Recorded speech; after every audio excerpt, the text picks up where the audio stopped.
بسم اللہ الرحمن الرحیم۔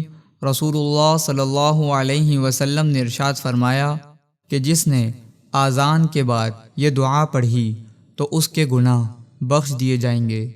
دعا سماعت فرمائیں۔ بسم اللہ الرحمن الرحیم۔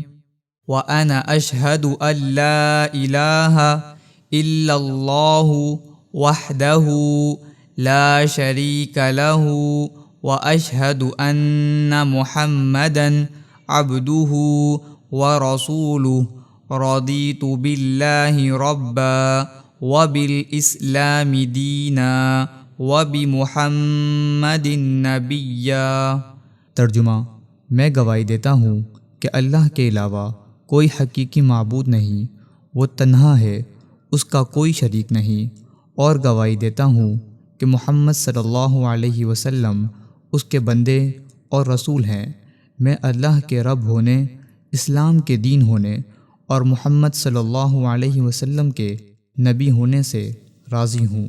یہ روایت سنن ابن ماجہ کے اندر موجود ہے۔